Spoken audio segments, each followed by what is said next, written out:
Hello, everyone. I welcome you all to Kavishala Conclave's first session for the day today. And for the session, we have none other than Mr. Sanjay Jha. Sanjay has been a national spokesperson for Congress, though the party doesn't seem to be with him anymore. He still claims himself to be a congressman by ideology. Welcome to the show, Sanjay.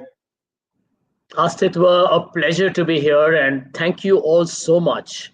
I think for the entire Kavishala team for having so sweetly and generously invited me. Thank you. Yeah, once again, most welcome. And Sanjay, you have been in talks for your recent book, uh, which is The Great Unravelling, which essentially talks about India after 2014 and which Yeah, eventually means post BJP coming to power. yeah. So let me start with my first question to you. And the question is, what was your thought process behind writing this book? You simply tried to document your views on the current political scenario, or um, you just thought that putting these things out in public may help Congress analyze its situation better? Astitwa, I have been in politics actually since 2004. I Yeah. remained in the background for a long time because, I work in the corporate sector, and generally it is advised that you keep a low profile. But at some point, the Congress Party was keen that I become a public face and be part of broadcast television team and go out there and fight for the party tooth and nail. It was a big challenge, and I'm a big believer in the Congress ideology. And I said, okay, let me bite the bullet.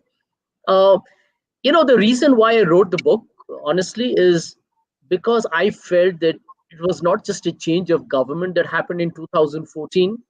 Mr. Modi led a brilliant campaign as far as the BJP was concerned. He completely mesmerized the country. For the first time, the BJP got an absolute majority. And if it is just a regular change in government, I really don't see why I would have written the book. But what I found was that India, in a great number of ways, began to change, and that's why I was motivated to kind of put it all down on paper. And I have not written it as a rhetoric or some kind of a personal viewpoint, which is based on thin air and just my prejudice or bias against a particular ideology. In politics, all of us become bitter opponents, and this has been a very polarized country for the last 6 years. And I decided to put facts on record, pick up events and episodes, look at policies, economy, social, political, and then I try to write a narrative. And my basic purpose of writing the book is to tell the people of our country that, are we changing fundamentally? Is this the country that Mahatma Gandhi envisaged when he was murdered? Was this the country that Pandit Jawaharlal Nehru dreamt of when he spoke on August 15, 1947, about a tryst with destiny? So this is an introspection that all of us need to do, and I do hope people read the book and find it useful. Right, Sanjay. So, like I said right before the start of the session, I got your book today itself. I have it with me. I couldn't complete it, but I could cover a good portion of it. And like I said earlier, I feel it's a very important book. More than being an excellent book or something else, it's a very important book to be read, and I feel everybody should and must go through it at least once. And Thank and you. definitely, I got through your views through the book. So, all right. So, Sanjay, while going through the book, another question came to my mind, and just want to ask you: do you feel there was a need for Congress to come up with a new leadership, even before, in fact, way before 2014, which could have concluded positively and in favor of Congress, maybe? In retrospect, I think we are all very prudent. I will tend to agree with that. Rahul, with all his good intentions, was a relative greenhorn when it came to leading the party. The Congress is a big organization. It has been in government 55 of the 73 years since independence. And Rahul was still probably testing the waters. I do believe if there was a seasoned politician who had experienced, all kinds of vicissitudes or political fortunes of the party going up and down, that individual could have been more seasoned to take on Mr. Modi. So my short answer to you is yes. All right. Um, Another question is, so Congress has been a democratic party, and that's what we know about Congress. So, but in current world, do you think that the term democracy is going obsolete? Well, that is a tragedy, honestly, Astitwa. There are questions being asked about India in not just in our country but all over the world. Have we become an illiberal democracy?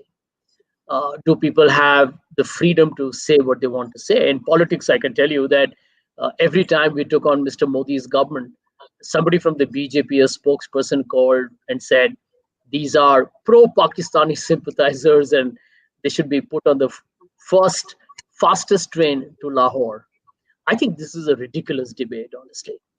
Think about it that even in the farmers' protests that have happened in Delhi, they called many of the farmers as organized terrorists, Khalistanis. Now, there can be in a multitude of protesters, you can have somebody who's left of center, somebody who's a little extremist. That's all possible. But to brand the entire movement as anti-national is absolutely absurd. So I do feel democracy today is a little frail and fragile in a country, and the Congress party has a big challenge to, as an opposition party, to fight for it. This is what we principally stand for. I mean, what does a Congress party's ideology, or what does the party really believe in? It believes in democracy, secularism, being liberal, being tolerant, inclusive, progressive, and committed to the constitution. I think the Congress has to fight a lot harder, but we as a civil society need to be definitely a lot more vigilant. Yeah, absolutely. And it's really sad to see how the farmers' movement has been named and shamed. So, in fact, when I asked you the question, I mean, do you think there was a need of the leadership getting changed for Congress even way before 2014? And I feel that's my personal opinion that had that been and had that taken place, probably at least we wouldn't be there wouldn't be an oppositionless India. That's the least that I would expect, right? So, how do you see India as as an oppositionless India as of today? Very perturbing. It's a very worrying development. I write this somewhere in my book, Yeah, uh, that somebody wrote to me saying that you guys let me down, and a lot of people I meet, by the way. That is one example, but I meet a lot of people who come and tell me it's very easy for the Congress to be in the opposition and blame everything on the BJP. What are you doing in your role? Please don't complain that you have only 44 to 52 seats. You need to raise your voice. You need to organize mass protests. Go down and do focus groups, engage with people directly. Ultimately, fight for what are the correct human rights or fundamental rights. And I do agree that that's been very, very disturbing. Yeah. So bottom line, Astitwa, I think the Congress has to recognize that being in opposition is not a position of irresponsibility. In my opinion, being in the opposition is a period of great accountability because you're fighting for the common man who is very weak compared to the state. The state is invariably very, very powerful. And I do think that the Congress party needs to do a lot more, undoubtedly. yeah, absolutely. Uh, in your book, you seem to have given enough space to media. So, I would like to ask you around media, what's your suggestion to the to the population and people of India? Uh, do you suggest they should keep watching the news channels, or you suggest they should stop watching the news channels like Ravish Kumar keeps suggesting? Well, Asitwa, I do believe that a lot of our young people must read a lot more. One of the reasons why fake news, for example, or distorted information, post truth, alternative facts, why are these things so popular today? Because the average person does not read anymore. We just go on our WhatsApp forwards, or read it through certain social media platforms, or are basically just kind of listening to any propaganda. So individuals get psychologically brainwashed by a detergent that is determined by a political party. Now you need to read a lot more. On the other hand, I also believe, Astitva, that much as there are faults in the mainstream media today, which a lot of people call as a lamestream media, the fact is that not everybody can be called as a government cheerleader. There are brave souls, whether they are in television, print, or in certain online portals who are taking on the establishment, and correctly so. It doesn't matter what their ideology is, they're questioning the government, but the government needs to be asked some tough questions. The second point is, I still believe that young people still must watch a Republic TV. Now you'll say, Sanjay, are you crazy to even suggest that? Because Arnab Goswami has obviously become very blatantly pro-right. But I still feel you should watch Arnab, watch any channel you like, because that is also a manifestation of the current public sentiment. There are people who love Arnab, like it or not. There are many liberals who can't stand his outrageous, vindictive, vitriolic politics. But there are others who are fascinated by it, right? So you've got to understand that, the more polarized we become, the more we talk in echo chambers. So it's important to watch television. In fact, I write in my book that I had suggested to Rahul Gandhi, watch the 9 p.m. bulletin. Not because it's great news, it's a complete blood fest out there. But watch it to know what is the mood, because very often television reflects a public sentiment, or it is trying to influence and create one. Either way, as a politician or as a civil society person, watch it. You got to know the trends. Very interesting, Sanjay. You talked about, watching the Republic TV. We all know for a fact how what kind of news is being run on Republic TV. Nothing against them, but yes, there is. We all know that. And having said that, you also talked about fake news and all. So, what does that allow us all, or a majority of population, or the people uh, who are using the WhatsApp, Facebook, and everything in majority to believe these fake news? What is it?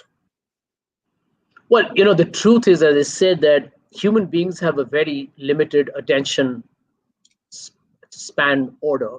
We all tend to drift very, very quickly.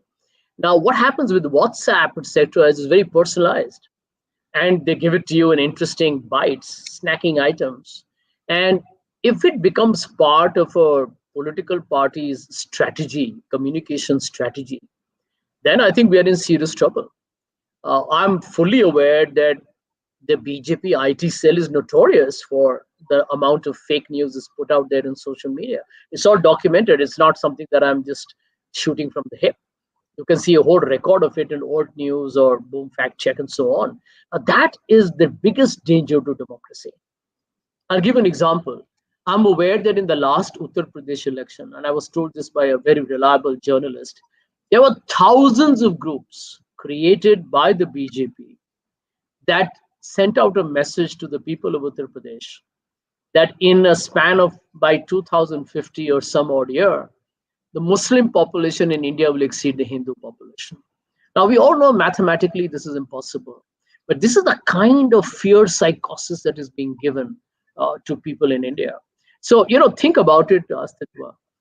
I'm a Hindu, I'm a Brahmin. We are 80% or 79% of India's population.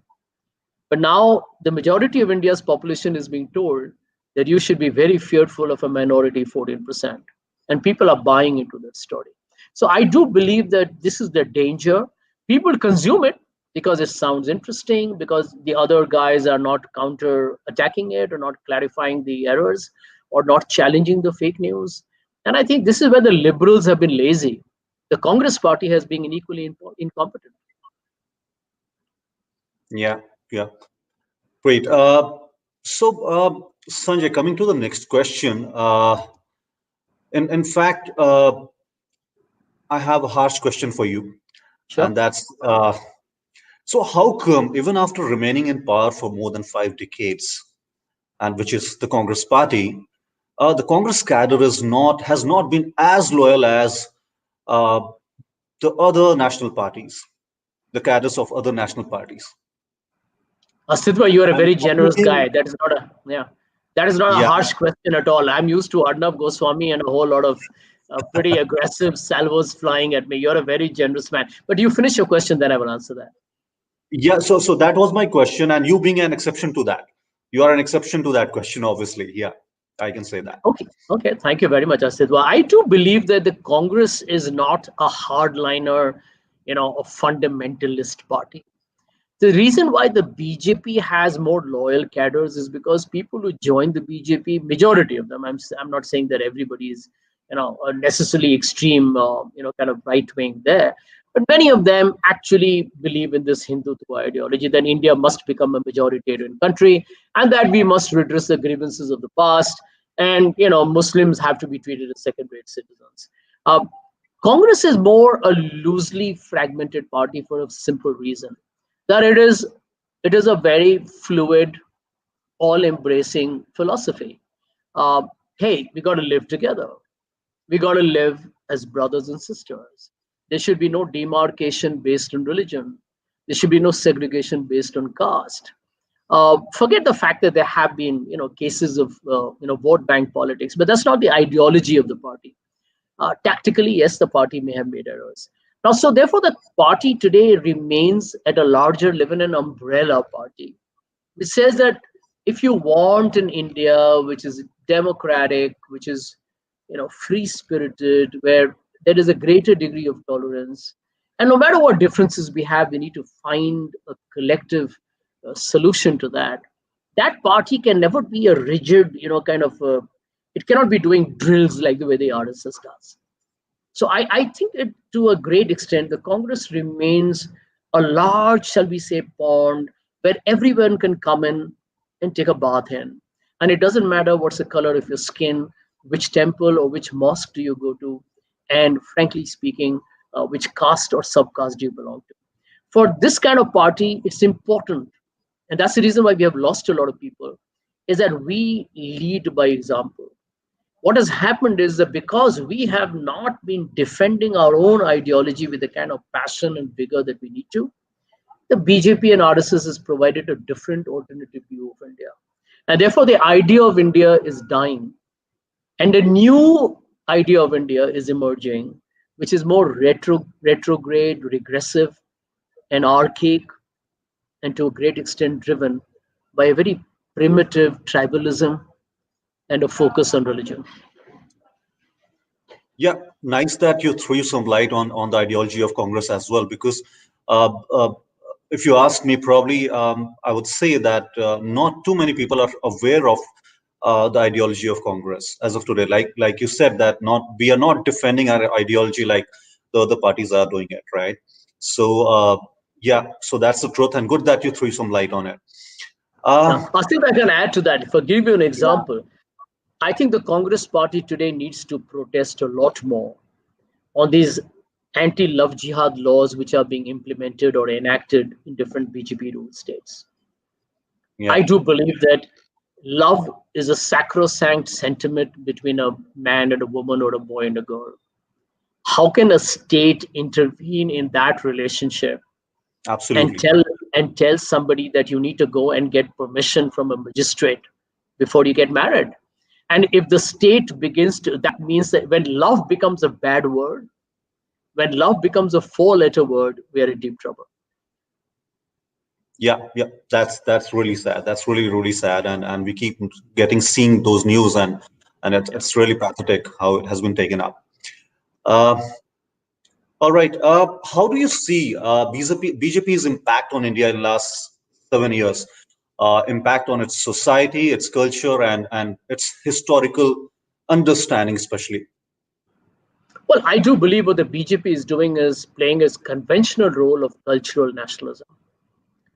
And what they have discovered is that if you hype up this, troubled border, especially Pakistan, make everyone in Kashmir look like they're seditious, uh, you actually begin to influence the borderline neutral secular individual into believing that I need a party which is militaristic, which is aggressive, which talks of patriotic pride. And to that extent, it's a very subtle, smart way to bring in Hindutva in the game, because the majority of India is anyway Hindus, right? So I think this is a very clever strategy of the BJP to use nationalism to promote its larger Hindutva project. We are all patriotic, yeah. I mean, who isn't?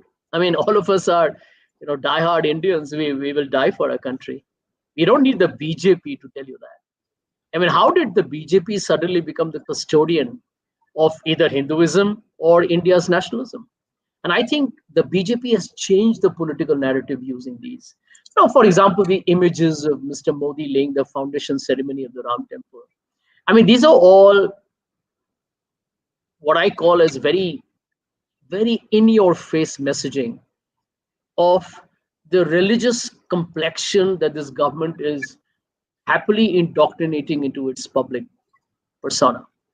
And we need to worry about that because the constitution says that we are supposed to be neutral. We are supposed to create no demarcation or discrimination between one and the other religion. But you can see that that debate is now clearly changed by the BJP. The other thing that they're doing, and I think they're again doing that very, very cleverly, is to definitely bring in the element of caste politics. And while they may be winning a lot of seats, etc., the fact remains that the average Dalit in this country, you remember the Rohit Vemula case or what happened in Una when people were young boys were flogged, or the general fact that today there is a lot of insecurity amongst the weaker sections of India, which is what Dr. Ambedkar fought for, then I do believe that the BJP is somewhere changing the entire social texture of a country as well. So there are challenges, and I think the BJP is also at the moment becoming very, very smart in terms of marketing itself, positioning itself as the only party that can protect the country's borders. Forget the fact that Congress has been in government when we have won wars against Pakistan. The Congress party fought for the freedom struggle. The RSS did not.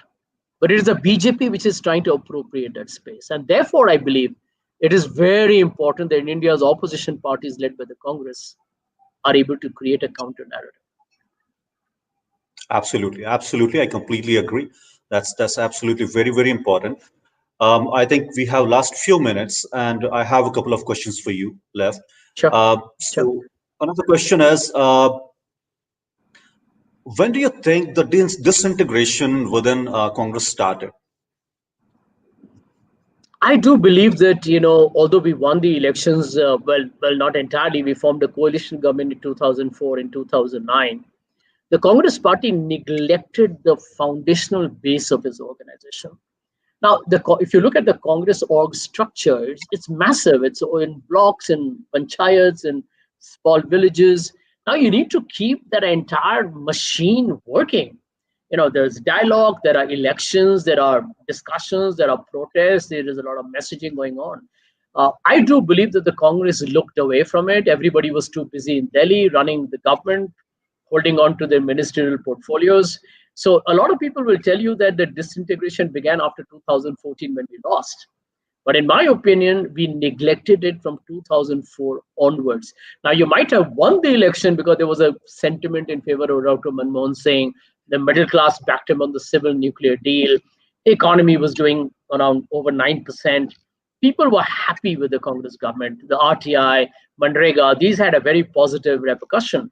But we were neglecting our home. And it came to bite Rahul Gandhi when he actually became the Congress president. So what you're seeing is a gradual withering away of the parent body. And now it has reached a point where it has become extremely weak and it needs an adrenaline shot, multiple, shall we say, it needs antibodies to make it strong all over again. Yeah. All right. So I was going through certain surveys and I was just going through certain good reads, and I read that 95% of the election campaign spend is done by BJP government. BJP, right? So do you think Congress is financially is strong enough to fight BJP in elections? Well, you've got to find a way. There cannot be a complaint. Firstly, I think the Congress party should speak up against electoral bonds. If 95, supposing you and I, Astitwa, are two parties, and I'm getting 95% of the funds and you're getting only 5%, and you know that it is opaque and not at all open, and maybe I'm getting a lot of my crony capitalist friends to fund my anonymous treasury, you should go and tell, I don't think electoral bonds money is needed by me. In fact, let the BJP make a full disclosure. Otherwise, we should scrap the whole electoral bond scheme. The Congress is not doing that. So if you don't have money, what are you going to do? Well, you need money to fight an election. But if you have to win without it, find a way. Now, technically, if the BJP continues to have more than 95% by 2024, is the Congress going to say, I don't have the money, I give up? Well, find a way, start working now, do door to door, do social media, do low cost events. Ultimately trust that the people of India are smart and intelligent. If they believe the Congress party will come back in 2024. I meet a lot of people who tell me that, BJP has already won 2024. And I say, no, a week is a long time in politics. Things can change very, very quickly. But the Congress party has to get its hands dirty. Yeah, great. I think, yes, that is the way around, and that should be done, because if not done, yes, like we all keep saying, that without an opposition and without some strong parties in the country, it's very difficult situation that we are facing and we are seeing, regardless of what kind of work BJP government is doing. And even I've read in your book that you have appreciated quite a few works done by the BJP government, in fact, Mr. Modi as well, right? So, all right, before we conclude this session, I have certain rapid fire questions for you. Oh, yeah. So, Go for it. That's so a surprise, but go for it. Yeah. And do you have a yeah. hamper ready for me or not? No, no. So you have two options to choose from, and Okay. yeah, yeah. And by the Okay. way, I'm loving your dog playing around in the background, and that's yeah. But let me tell you, he's also an activist. Huh? Oh, awesome, awesome, awesome. Yeah, yeah. All right. So, first question: BJP identifies better with pro Hindutva or pro capitalism? Can I say both? But I'll say more pro Hindutva. Great. But actually, it's Uh, both. yeah. So it's what identifies better is the question. Yeah. Okay. So So pro Hindutva. Pro Hindutva. yeah, yeah, yeah. Is Congress a Muslim appeaser or a truly secular party? Truly secular. Great. If you do not have to go beyond, if you do not have to go beyond the Gandhi family, who do you think is a better leader, Rahul or Priyanka? Um, Priyanka. Keeping aside the Gandhis, who do you think could lead the Congress party? Just one name. Maybe Sachin Pilot. Great. Thank you, Sanjay. I think that was really nice. And thanks so much for being so honest and candid. It was lovely having a discussion with you. And we are pleased and honored to have you on our platform. And we hope to see you again soon sometime. And we hope you like the conversation as well. I loved it. Asitwa, you were fantastic. I wish television hosts who watch this will be inspired by your decency and your humility and the fact that you gave me a chance to speak without any interruption. Thanks also to Ankur for inviting me. And I do hope that many people who watch this show will read the book because, as you rightly said, it's not about the language or the style or anything else. It's about the fact that it's a book that I have written as a citizen of this country who loves India. So thank you very much for inviting me all over again. Absolutely, absolutely. And let me reiterate that this is a very important book, and everyone must read it. Thank you once again, Sanjay, for Thank, coming and joining thank, us. Thank you. thank you. Take care. Bye.